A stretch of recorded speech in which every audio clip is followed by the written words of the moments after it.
যারা ভিডিও বানায় তারাকে হালকা মনে থাকতে হবে, সব জিনিসের টেনশন লিয়ে হবে না। এলিগে হবে না যে মেলায় কথা সইতে হবে আর মেলায় দিকে বইতে হবে। মানুষ কহে যে তুমি কেউ কহে যায় আর কারোর বহে যায়, ঠিক আছে? তুমি যতক্ষণ লোকের কথা না শুনবে ততক্ষণ তুমি আগে বাড়তে পারবে না। কতক্ষণ কইছে ভাই ভিডিও বানাবো তো লাইক কেন হয় না, কমেন্ট কেন হয় না?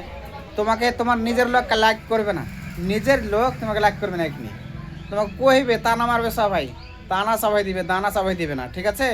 যখন কিছু হয়ে যাবে তখন কিছু হইবে। আমার যে ভারদাতে আমি থাকি আশেপাশে কতজন আসে, আর সাথে ফটো করি বা ভিডিও করি, কিছু গল্প সল্প করি এক জায়গাতে বসে।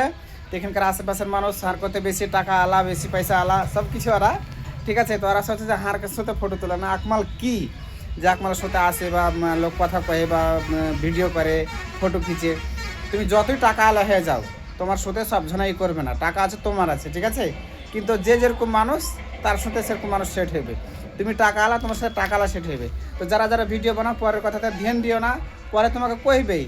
কোনো গলত রাস্তাতে চলো যদি তোমাকে মানা করবেই। তোমাকে ভালো লাগলে বানাও, না লাগলে কোনো ব্যাপার নাই, ঠিক আছে? আর কথাতে যদি সহমত থাকো তো একটা করে ভালো কমেন্ট করবে। আমার তরফ থেকে সবাইকে আসসালামু আলাইকুম। আর যে আগে একটা ভালো কমেন্ট করবে তাকে তার ভিডিওতে যাই আমি 10টা ফুলের কমেন্ট দিয়ে আসবো, ফুলের স্বাগত দিব, ঠিক আছে? তো যারা যারা 2026 আগে ফলো করেছো তার লেগে একদম দিল থেকে শুক্রিয়া। ফলো করার লেগে ফলো যদি করে থাকে একটু দিল থেকে একটা কমেন্ট করে দিবে, লাইক করে দিবে, ঠিক আছে? আসসালামু আলাইকুম।